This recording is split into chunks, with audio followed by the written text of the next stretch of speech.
Сайн байна уу? Эрх хүндэт цэнхэр дэлгэцээхээ өмнө сууж байгаа хайрт Монгол ахын дүүс ард түмэндээ энэ цагийн энэ өдрийн мэндийг хүргэж байна. Та бүхэнтэйгээ миний амьдралын туршид итгэн найдаж дагаж амьдралынхаа утга учирыг олсон өөрийн хайртай эзэн Иесус Христийн сайн мэдээг хуваалцах болсондоо маш их баяртай байна. Тэгээ энэ сайн мэдээ бол ганцхан хэсэг бүлэг хүмүүст хамаатай тийм сайн мэдээ биш юм аа. Тэгээ энэ сайн мэдээ нь эрэгтэй эмэгтэй, хөгшин залуу, баян ядуу, эрх мэдэлтэй, ерөнхийлөгчч байна уу, цэвэрлэгчч байна уу, хэн бүхэнд хамаатай ийм гайхамшигтай сайн мэдээ байна. Хэрв та үнэхээр хүн л болж төрсөн бол энэ сайн мэдээ бүх хүнд хамаатай гайхамшигтай мэдээ юм аа. Тийм учраас сайн мэдээг хуваалцах болсондоо миний зүрх сэтгэл маш их баяртай байна. Иесус Христийн талаар анх сонсохдоо Иесус Христ бол харийн шашин, гадаадынхны шашин, шаардлагатай хүмүүсийн шашин гэж ойлгодог байлаа. Тийм ч учраас анх Христийн тухай сонссон цагаас эхлээд 6 сарын туршид Иесус Христийг үгүйсгдэг тийм хүн байлаа. Миний амьдралдаа хизээч надад бодогдож байгаагүй тийм асуултууд миний зүрх сэтгэл төрж эхэлсэн л дээ. Тэгээ тэрний үхээр яг энэ хорвоо дэлхий дээр жинхэнэ хайр, жинхэнэ үнэн гэж байдгийм үү гэдэг асуулт надад төрж эхэлсэн.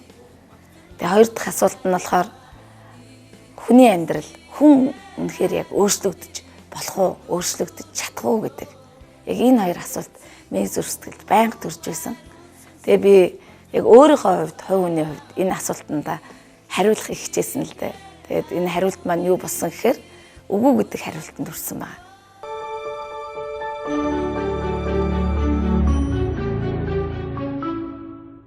Зургаан сар өнгөрсний эцэст над дээр нэгэн залуу ирсэн л дээ. Тэгээ манай гэрт. Тэгээд Христийн сайн мэдээг хуваалцсан. Харин тэр залуу Есүс Христийн сайн мэдээг хуваалцаж байхад яг миний зүрх сэтгэлдээ асуусаар байсан энэ хоёр асуултанд тэр залуу маш тодорхой хариулсан. Иесус Христ бол жинхэнэ хайр. Иесус Христ бол цорын ганц үнэн. Иесус Христэд итгэсэн хүний амьдрал гэрэлтэй болно. Иесус Христэд итгэсэн хүний амьдрал өөрчлөгдөнө гэдгийг тэр залуугийн амнаас би сонсохдоо үнэхээр гайхсан л та. Тэгэд миний энэ асуултыг баг яаж мэдсэн болоо гэж. Тэгэд би энэ миний зүрх сэтгэлдээ асуугаад өөрөө үгүй гэд хариулсан байсан. Энэ асуултыг Иесус Христэд үнэн байгаа, хайр байгаа, Иесус Христэд итгэсэн хүний амьдрал өөрчлөгдөн гэрэлтэй болно гэдгийг энэ хариултыг сонсохдоо миний зүрх сэтгэл энэ бол үнэн юм байна гэж шууд итгэж хүлээж авсан. Магадгүй хүмүүс Христ рүү янз бүрийн олон шалтгаанаар ирдэг. Харин намайг Христ рүү ирэх, Христийг зүрх сэтгэлдээ амьдралдаа хүлээж авах шалтгаан бол яг энэ асуултны хариулт Иесус Христэд байсан учраас энэ үнэн юм байна гэж итгэхэд Христийг өөрийн зүрх сэтгэл амьдралдаа хүлээж авахд намайг хүргэсэн юм аа. Иесус Христ хэрвээ миний асуултанд хариулж байгаа бол Иесус Христийн байгаа нь ч үнэн, түүний хэлсэн бүхэн ч үнэн гэдэгт би бас итгэхээр шийдсэн. Тэгээд Иесус Христийн сайн мэдээний хамгийн гол цөм болох хүн болгон нүгэлтэй, хүн болгон гэм нүглийнхаа төлөө шийтгэлийг хүлээх хариуцлагатай, хүн болгон хизээ нэгэн цагт амьд бурхны өмнө өөрсдийн хэрхэн амьдрсан талаарх тэр тайлангаа тавина гэдгийг сонсоод би бас өөрийгөө гинтээ гэдгийг хүлээн зөвшөөрсөн. Би өөрөө нүгэлтэй юм байна. Энэ нүглээ би югаар цагаатах чадахгүй байна. Иесус Христ миний нүглийн төлөө загалмаа дээр миний өмнөөс шийтгэлийг үүрээд тэгээд бүхлээс дахин амьсан байна гэдэгт би хүүхэд шиг цайлга сэтгэлээр итгэж хүлээж авсан.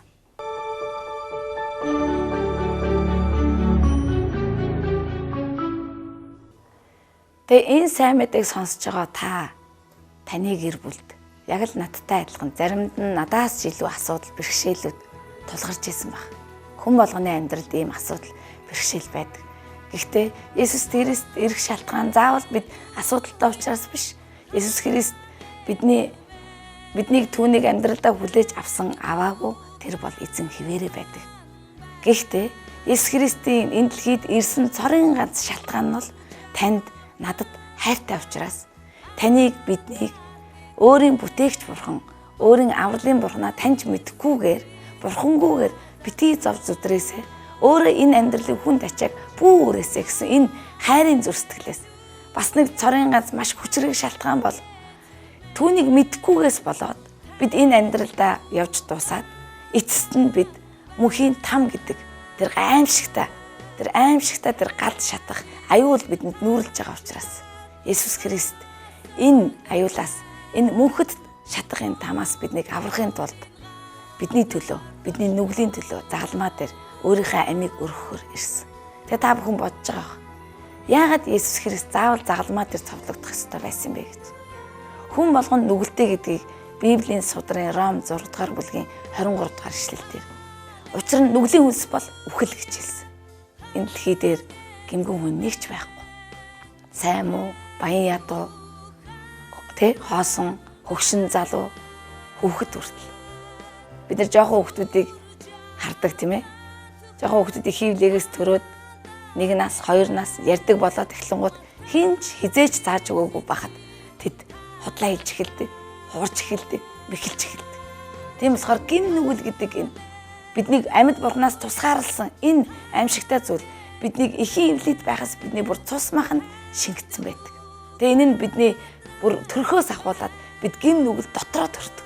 Тийм ч учраас нялх хүүхдүүд хинч зааж өгөөг байхад худлаа хэлхийг хийдэг, улгаа ихийг хийдэг, гүтгэхийг өөрийн буруугаа хүлээн зөвшөөрөхгүй байхыг хийж эхэлдэг. Энэ нь бидний төрөлхийн гин нүгэлтэй гэдгийг баталж байгаамаа. Харин энэ нүглийн төлөөс болох үхэл нь хизээ нэгэн цагт бид энэ дэлхий дээр эхийн эвлэгээс нүцгэн төрөөд ирсэн шигэ буцаад нүцгэн тэр төрсөн газар руу өөрөөр хэлбэл бидний бүтээсэн амьд бурхан руу буцах үед тэр нүглийн хариуцлага бурханы өмнө заавал шийдэгдэх ёстой. Тэгээ энэ үнэн бол Есүс Христийн сайн мэдээний үнний гол цөм нь бол Есүс Христ биднийг тэр тамаас аврах гэж нүглийн шийтгэлийг өөртөө өргөхөөр ирсэн гэдэгт байхамаа. Тийм учраас бид өөрсдөө даруй болгоод өөрийгөө амьд бурханаар бүтээгдсэн гэдгийг хүлээн зөвшөөрөөд би нүгэлтэй гэдгээ хүлээн зөвшөөрөөд Есүс Христийг хүүхэд шиг цайлан зур сэтгэлээр өөрийн эзэн аврагч гэдгээр хүлээж авч зүрхэндээ итгээд амаараа хүлээн зөвшөөрвөл чи аврагдах болно гэж Библийн судрын Ром номонд бичигдсэн байдаг. Энэ нь юу хэлж байгаа гэхээр бурханы бэлэг энэ аврал бол бурханы бэлэг мэт бидэнд ирсэн юм а. Бид бурханаас тэр мөнхийн тамаас аврагдах энэ бэлгийг, энэ нэгүслийг бид ямар ч үн төлөхгүйгээр зөвхөн Христэд итгэх итгэлээр л дамжуулж авах болно гэж Библи бидэнд хэлдэг. Энэ бол маш энгийн сайн мэдээ. Бид үүний төлөө сайн үйлсийг хийх хэрэггүй, буян бүтээх хэрэггүй. Үүний төлөө бид нар маш олон зүйлийг хийж бүтээх шаардлагагүй. Харин зүрхэндээ хүүхэд шиг зүрхээр би үнэхээр таны өмнө нүгэлтэй, та миний нүглийн шийтгэлийг бурханы өмнө, эцэг бурханы өмнө үүрсэн гэдэгт би итгэж байна.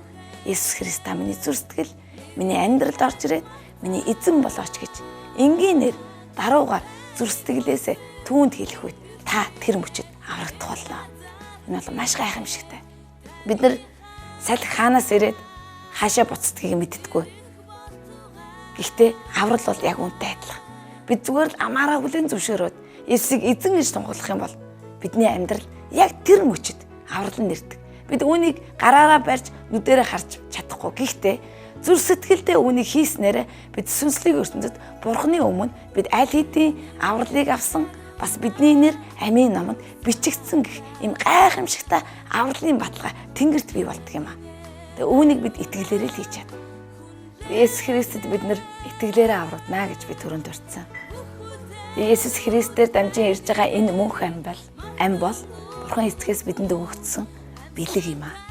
Хүн болгон мөнхийн амийг мөнхийн аршаан байдаг бол гэж ярьдаг.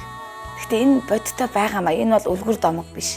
Хин нэгэн үний зохиосон эргүү ухаантай хин нэгэн үний хэлсэн тэм сургаал биш.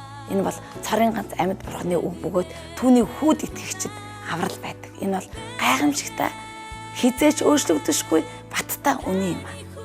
Тэнд Есүсийн ирсэн цорын ганц шалтгаан хайр гэж би түрүүнд дурдсан. Бурхан үнэхээр дэлхийг, хүн төрлөختнийг, ертөнцийг хайрлсан тул цорын ганц хүүгээ өгсөн. Хүүд итгэгч нь өөхөхгүй харин мөнх амьтаа болно гэж Библийн судрын Иохан 3:16 дахь бүлэг дээр бичигдсэн. Тэр биднийг ялахыг хүсээгүй. Бурхан биднийг мөхөхийг хүсээгүй. Тэр биднийг хайрлахыг хүссэн. Биднийг хэдийгээр хүн болгон нүгэлтэй, хүн болгон нүглийнхээ төлөө шитгэлийг үүрж мөнхийн дамд шатах ийм шаардлагатай байсан ч гэсэн Бурхан өөрөө шударга үнэн учраас энэ нь заавал хийх ёстой байсан ч гэсэн Бурхан биднийг бүтээсэн Бурхан эцэг. Үүний төлөө биднийг аврахын тулд гайхамшигт авралын тэр төлөвлөгөөг зохиогоод тэр авралын төлөвлөгөө болох хүү Есүсийг хүн төрлөختөн бидэнд илгээсэн юм аа. Хүү Есүс нь энэ дэлхийд ирэхдээ бидэнтэй адилхан жирийн нэгэн хүн болж ирсэн. Энгийн нэгэн хүн болж ирсэн. Тэр маш тийм сүр жавхлантайгаар, маш тийм гайхмаар, алмаармаар тэгж ирээгүй. Тэр маш энгийнээр жирийн нэгэн залуу гэр бүлд тэгээ онгон бүсгүй тэр хэвдийгээс төрсөн ёр бусын гайхамшигтай бидний аврагч болон ирсэн. Тийм эзэн байгаамаа.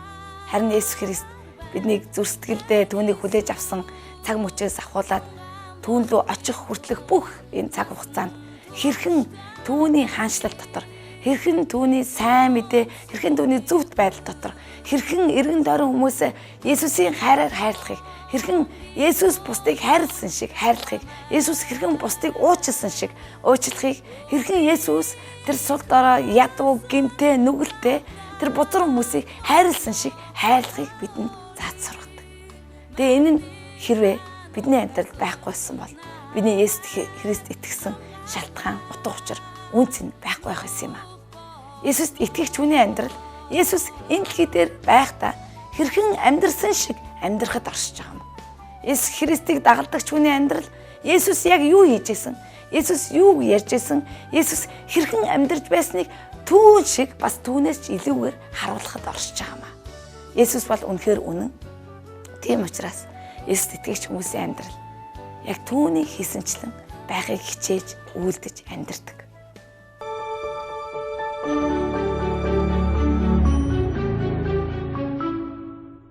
Есүс загалмаа дээр зөвхөн бидний мөнхийн ял шийтгэл болох тамийн шитгэлийг аваад зогсоогүй.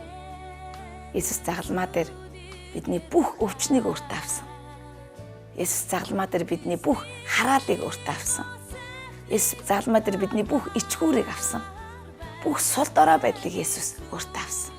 Хэрв та үнэхээр үүнд итгэж өнөөдөр та зүрх сэтгэлдээ тээж байгаа ичгүүр, айдас, санаа зовнол, өвчин, дарамт энэ бүхнийг Христийн өмнө авчираад түүнд өгөх юм бол Есүсийн загалмаа дээр үүрсэн таны төлөө авсан тэр шийтгэл, өвчин, зовлонгийн төлөө эргээгээд танд оронд нь амар тайван, эдгэрэл, баяр хөөр, итгэл найдвар, урам зориг, хайр, ирээдүй эргээгээд танд бэлэг болгон энэ газар дээр амьдарч явах хугацаанд тантай хамт мөнхөд байх болно. Есүс та үнэхээр итгэх юм бол таны өвчин итгэрэх болно. Есүс та үнэхээр итгэх юм бол та амар тайван амьдрал гэж юу байдгийг бодтойгоор амсаж мэдэрч амьдрах болно. Бид нар амар тайвныг хичнээн сая тэрбум төгрөгөөр хаанаас ч худалдаж авах боломжгүй маа. Магадгүй та бас би ч гэсэн хизээ нэгэн цагт Христийг мэдэхгүй байхдаа амар тайвныг тав тухтай амьдрал, тансаг амьдрал, эд баялаг, байр суурь, эрх мэдэл, боловсрол, алдар нэр энэ дотор бидний эрен хайж байгаа амар тайван амьдрал байгаа гэж хайдаг байсан. Гэхдээ Есүс Христийн амласан амар тайван бол энэ бүгдээс хавьгүй илүү, хавьгүй агуу, бас хавьгүй урт хугацаатай байдаг юм аа. Бид Есүс Христ рүү бүх зүрхээ нээх үед хизээч бидний амьдралд ямар ч үнээр төлж авч чадахгүй тэр үнцэнтэй амар тайвныг бид үнгүүгээр авдаг.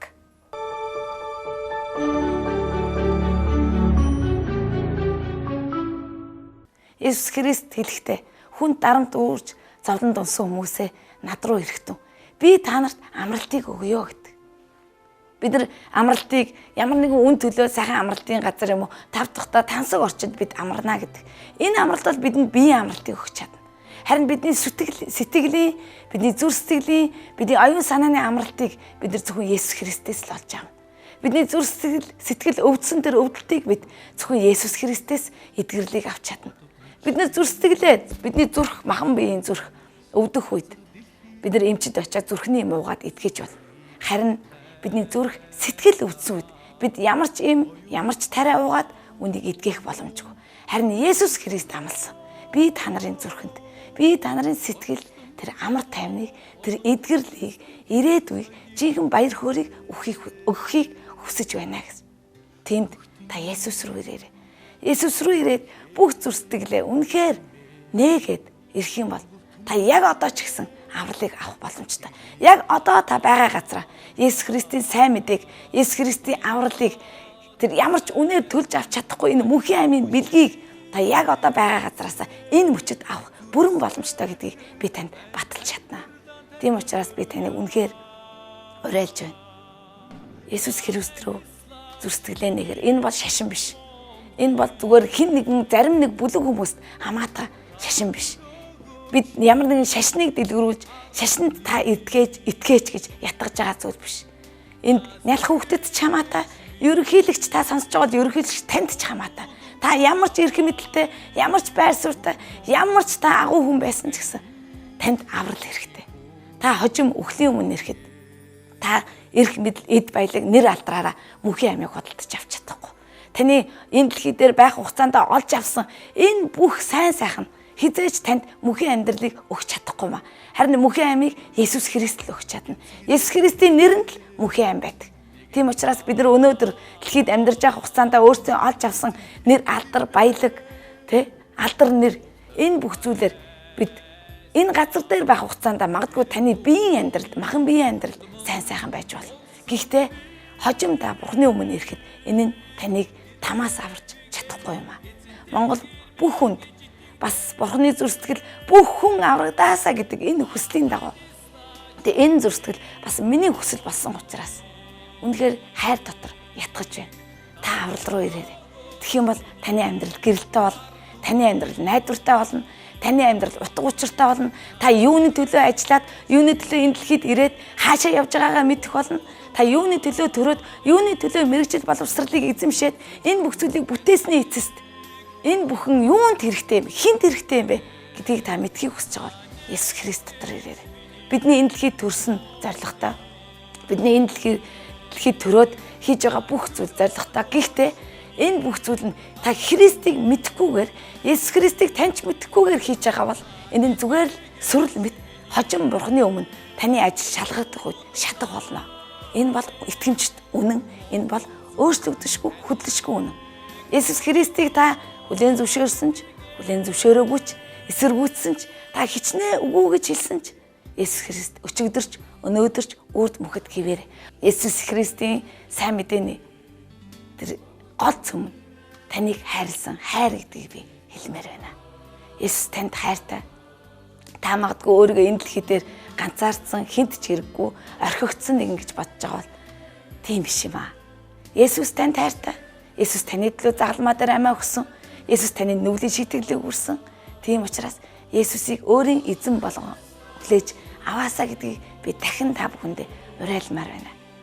Хэрв Есүс танд хайртай бол та бодож байгаа. Тэр надад хэр их хайртай юм болоо гэж.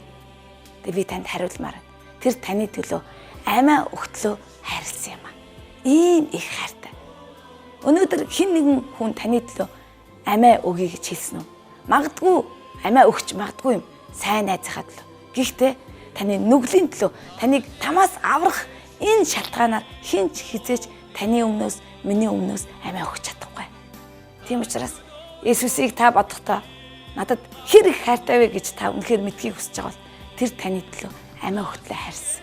Тэр таныг яллахаар ирээгүй, тэр таныг шүүхээр, буруутгахаар ирээгүй, тэр харин таныг хайрлаад, таныг тамаас энэ газар дэлхий дээр бурхангүйгээр өөрийн бүтээгч эзнээсээ тусгаарлагдаж гим нүглээсээ болж тусгаарлагдсан энэ ганцаардсан орхигдсон энэ өнчин амьдралаас аврагдаад өөрийн бурхан эцэгтэй өөрийн бүтээгч бурхантайгаа элэг бүтэн зүр сэтгэл дүүрэн үнэхээр утга учиртай амьдраасаа гэсэн энэ зүр сэтгэлээр Есүс Христ ирсэн. Тэгээ энэ зүр сэтгэлийг би танд үнэхээр хэлмээр байна. Есүс рүү ирээрэй. Есүс зүр сэтгэлээ нээгээрэй. Есүсийг өөрийн аврагч эзэн гэдгийг даруухнаа одоо та байгаа газараа надтай хамт залбирч болно. Хэрв та Есүсийг өөрийн аврагч эзэн гэж хүлээн зөвшөөрөхийг хүсэж байгаа бол яг одоо надтай хамт зүр сэтгэлээ нээгээд залбираасаа гэж би уриалж байна. Тэгээ та одоо зүр сэтгэлээ бэлдээрэй. Есүсийн өмнө хамтдаа очицгоё. Хэдийгээр Есүс бидний нүдэнд харагдахгүй ч гэсэн тэр бидний хажууд бидний дэргэд байгаа. Тэгээ та надтай хамт намайг дагаад залбираасаа гэдгийг хэлмээр байна. Тэнгэр газрыг бүтээгч цорын ганц амьд бурхан түүний хүү Есүс Христ эзэн минь ээ. Би таны өмнө бүх зүр сэтгэлээ нээгээд таны өмнө ирж байна. Нэгэн цагт та намайг бүтээсэн бөгөөд та намайг нэрээр минь мэддэг гэдгийг бас та намайг хайрлсан гэдгийг би итгэлээрээ хүлээн зөвшөөрч байна. Энэ мөчид та миний бүх нүглийн төлөө загалмаа дээр цовдлогдоод миний үүрх ёстой байсан шийтгэлийг миний өмнөөс өөртөө аваад харин та надад мөнхийн амийг өөрийн амиараа төлөөд бэлэг болгон өгсөн гэдэгт би зүр сэтгэлдээ итгэн хүлээн зөвшөөрч байна. Энэ мөчөөс эхлээд би зүр сэтгэлээ танд нээж байна. Энэ мөчөөс эхлээд би өөрийн амьдралын эзэн биш, харин та миний амьдралын эзэн болооч гэдгийг гэж би таныг зүр сэтгэлдээ урьж байна. Энэ мөч хүртэл таны өмнө мэдсэн, мэдээгүй, санаагүй хийсэн бүх нүглээ би таны өмнө хүлээн зөвшөөрч байна. Би таны өмнө өөрийгөө гим нүгэлтэйгүүдгээ хүлээн зөвшөөрч байна. Тийм учраас та яг одоо миний бүх нүглийг угаагаад ариусгаад өөрийн өмнө та намайг өөрийн хүүхэд болгон хүлээн аваач гэж залбирч байна. Есүс Христ эзэн минь энэ мөчөөс эхлээд та миний амьдралын эзэн.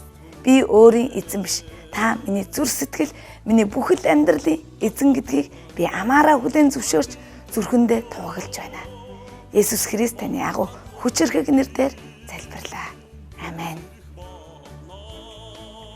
Тэгээ та Есүсийг энд хүлээж авсан мөчөөс эхлээд та яг одоо аврагдсан гэдгийг би баттай хэлж чаднаа. Есүс Христийг улам илүү та таньж мэдхийг хүсэж байгаа бол өөрийн гэрийнхээ ойролцоо байгаа аль нэг сүмд аль эсвэл яг одоо энэ телевизийн хамт олонтой холбогдоод ямар нэгэн сүм чуулганы цуглааны мэдээллийг авч олно гэдгийг танд хэлмээр байна. Эцэстээ би танд юу гэж хэлэх вэ гэхээр Есүс танд хайртай. Бас Христ итгэгч ахын дүүс болох бид бас танд хайртай. Есүс Христийн гайхамшигтай гэр бүл тавтаа морил энэ мөчөөс эхлээд таны амьдрал гэрэлтэй байх болно гэдгийг амлаж байна. Есүс Христийн нэрээр амен. Сайн мэдээ нэвтрүүлгийн талаар улам ихийг мэдхийг хүсвэл 75 75 95 тэгтэг 75 85 95 тэгтэг утсаар бидэнтэй харилцсан уу. Тус нэвтрүүлгийг haруулan.com вебсайтаар үзэх боломжтой. Дараагийн дугаарт Ивэлийн хурц чуулганы пастор Баясгалангийн оролцсон сайн мэдээ нэвтрүүлгийг хүлээн авч үзээрэй. Есүс Христ таны амьдрал болон гэр бүлийг чинь ивэх болтугай.